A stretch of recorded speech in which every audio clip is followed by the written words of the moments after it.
bem? Hoje eu vim gravar um vídeo pra vocês, faça você mesmo. Eu postei mais uma vez lá no grupo algumas fotos e vocês me pediram pra eu estar gravando e mostrando como se faz a lareira. Gente, é uma ideia super bacana, super barata e super simples de fazer. Dá um pouquinho de trabalho, mas é fácil de fazer, tá? Gente, os materiais são super simples e vocês acham em qualquer papelaria. Então é rapidinho, vamos mostrar. Nós vamos precisar de 5 caixas de papelão, tá? Eu indico que sejam todas do mesmo tamanho, gente, que fica muito mais fácil. Aí eu vou usar um estilete, um lápis, tesoura, fita crepe, pode ser da grossa também, mas ou a dupla face, tá? Eu vou usar a crepe mesmo, a normal. Eu comprei papel pardo, que eu achei mais legal do que a cartolina. Eu já vi alguns vídeos mostrando o pessoal fazendo com cartolina, mas eu não comprei a cartolina e o color set vermelho, que é onde a gente vai fazer os tijolinhos, tá? Eu vou começar montando todas as caixas, tá? E fechando elas com a fita crepe mesmo.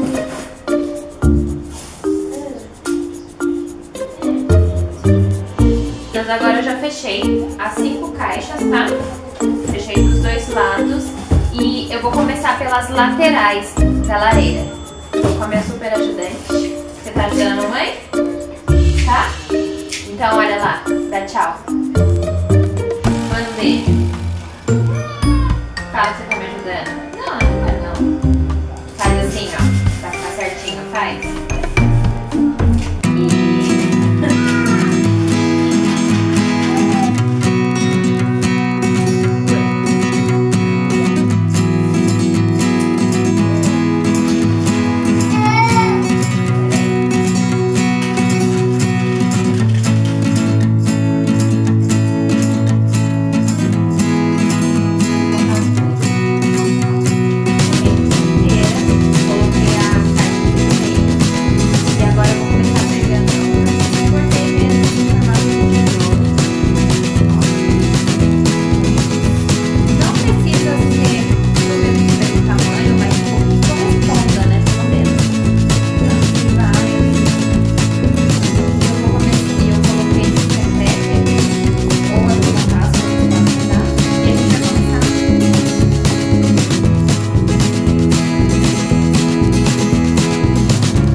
Depois de um trabalhinho, foi esse.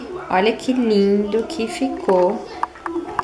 E aí eu coloquei um pisca-pisca ali embaixo, só pra ficar legal nas fotos e parecer foguinho mesmo, pendurei as botas do Papai Noel. Coloquei uns portas-retratos ali em cima. Todos são do Natal mesmo, que ela tira geralmente com o Papai Noel, ó. Esse aqui ela tirou no sábado. Ela ficou com um pouco de medo, gente. Mas é isso. Eu amei o resultado. Espero que vocês gostem. Não esqueça de dar um gostei aqui. Ela tá gritando porque ela tá encantada. Não esqueça de dar um gostei aqui pra gente. Espero que vocês gostem e até o próximo vídeo. Beijos.